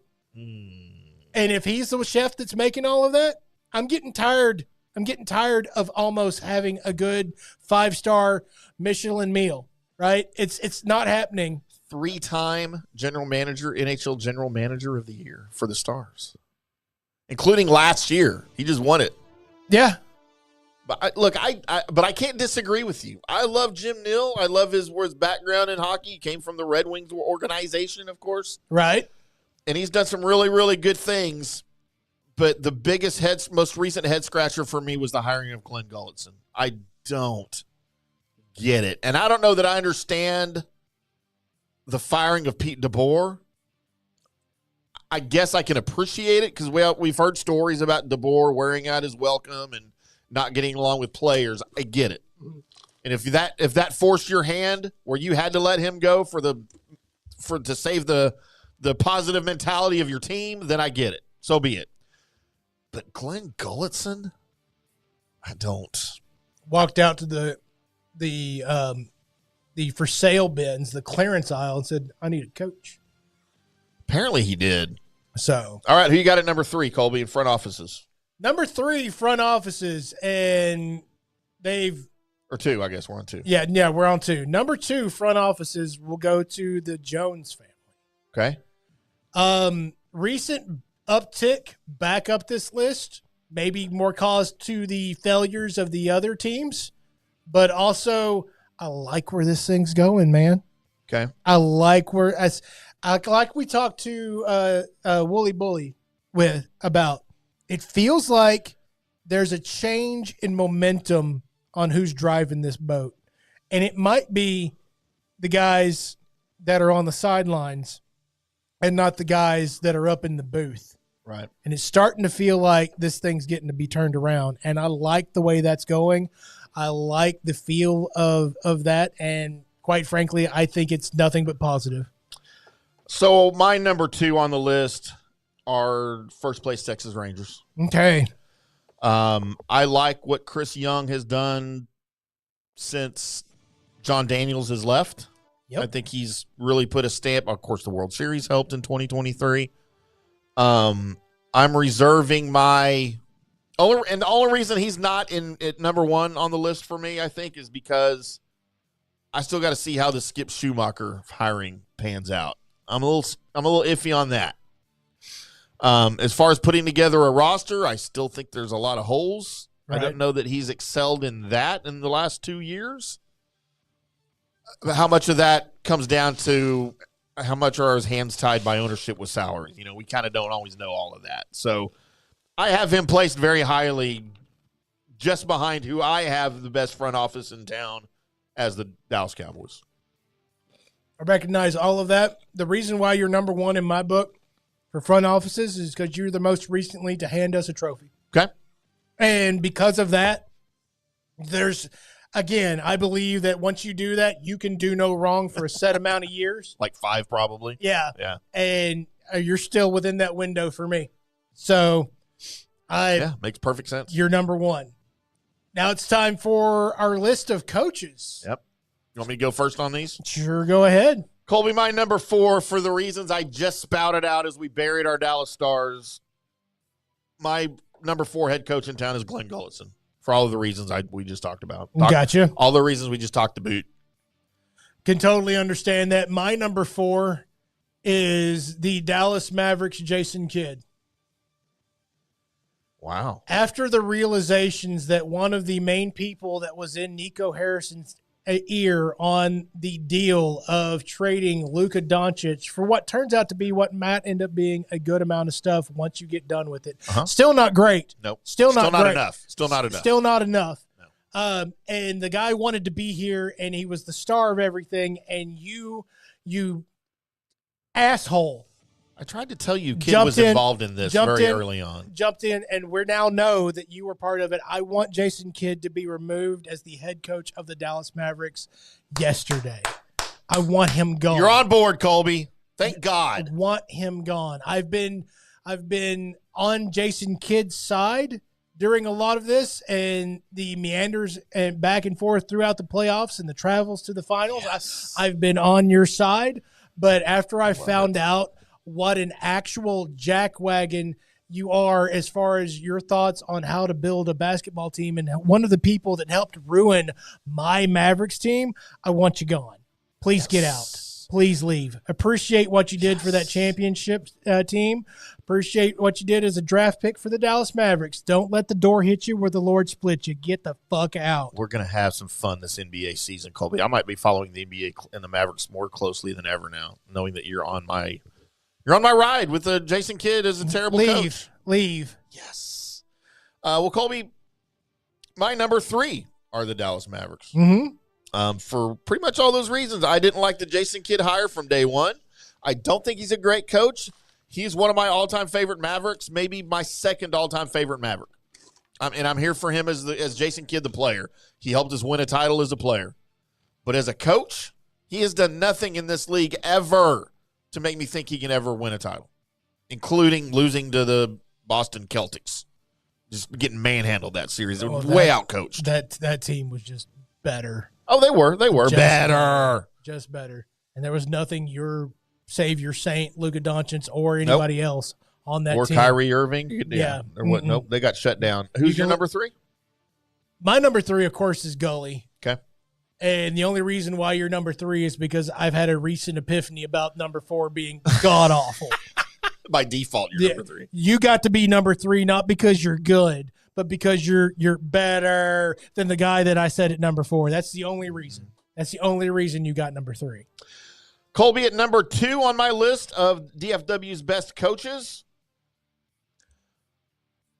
The skipper, Skip Schumacher. Got you. Again, because he's a big bag of unknown? It's a big bag of unknown. So far, I like what I see. And look, I'm going off a little bit of information that I got from a dude that knows him really, really well. In a former MLB player, Yankees, Miami Marlins, Orestes Destrada. Okay, yeah. Who I've become very close with over on that J.P. Peterson show and the show that we do together over in Tampa.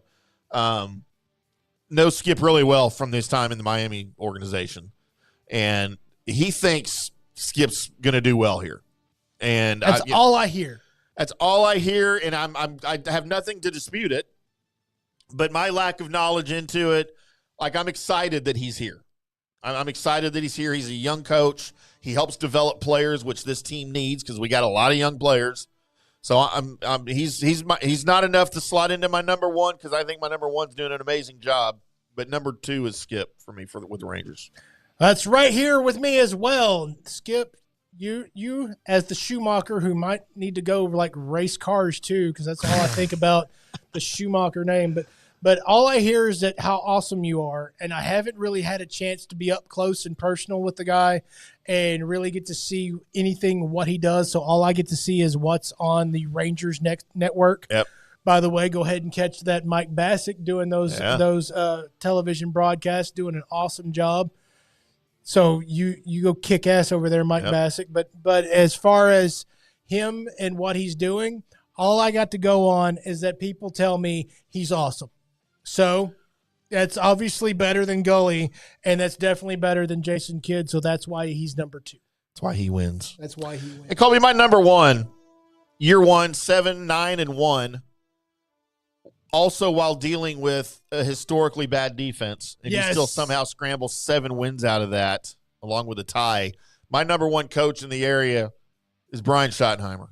Without a doubt. And if you told me a year ago that we were going to do this and I was going to have Brian Schottenheimer as my number 1 out of everyone that we were talking about, I'd have laughed in your face. I was not a believer in the Schottenheimer hire because I thought it was a panic hire. Panic, retread. And it might have been, but it's worked out well. Maybe this coaching panic hire is going to work out as well as the Tony Romo panic signing. You know what? I thought that maybe at that time was that, but here's my description of what happened. And we know the Joneses are pretty familiar with what's going on in their own camp. Yeah. They're pretty familiar. But when you're got a certain role somewhere and you work for an organization and you have a certain role, there's may not be as much opportunity to shine in front of the right people. Right. And I think what happened is he walks in to Jerry and Steven to sit down for his interview and just says, by the way, this is who I am. Yeah. This is what I would do. And this is my list of things. And from that, they realized, well, I guess we don't need to look for a head coach because all that we think we want, he just said without us asking him to tell us, that exact thing, right? So this feels like one of those times where you get something in the spot that you didn't think it was going to come from. Uh-huh. This feels like that preseason game when the Tuna decided to let Tony Romo play a few more reps. And then you watch Tony Romo, instead of calling a timeout, just sneak the football across the goal line, gunslinger-esque. Yep. And you're like, wait a second. This kid's got something. Same here. I think we got something in Shoddy. Yep. And I'm excited. I can't wait to see what the defense does with having somebody controlling the defense that's not who we had, because good God almighty, that wasn't going to work. And I think learning from mistakes and getting better in areas that you know are flaws is something that, quite frankly, we don't normally see from this Dallas Cowboys team. We don't see it. Yep, I agree.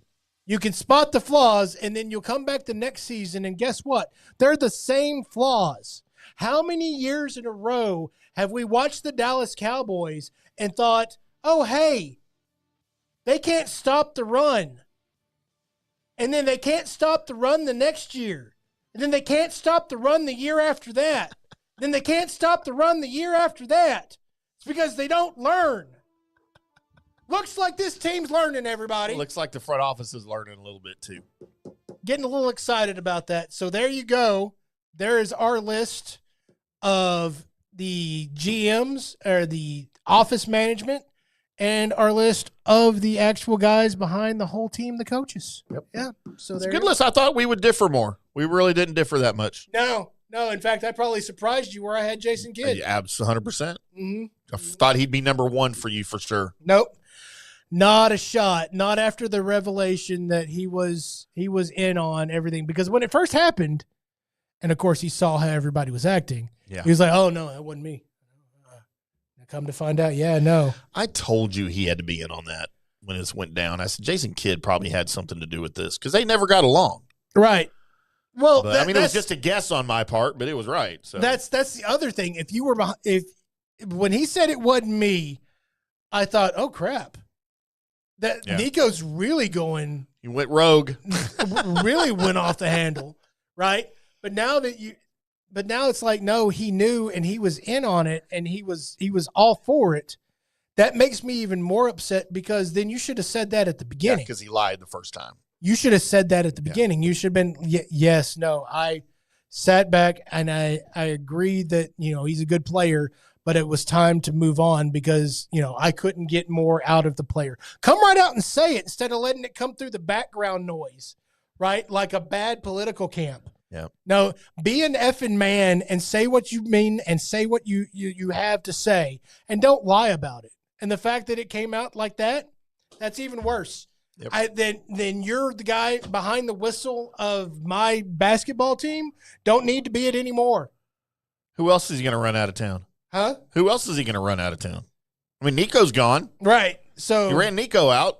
The fans ran Nico out. No, we did. Jason had a little something to do with that, I think. Yeah. I think Jason wants to be the GM. No. I don't want it, but. No, I want him as far away from my Dallas Mavericks. Me too. As Let him go possible. coach the Lakers. You know what? Here's even better thing. You know what? If they were to announce that Jason Kidd has been fired and coming in as head coach is Avery Johnson, I'll be okay with it. Avery Johnson? I'm better with that. Well, he wasn't a bad coach. I'm better with that than what if Jason Kidd gets fired today and Jimmy Johnson is named the Mavericks head coach? With the Aquanet head? Yeah.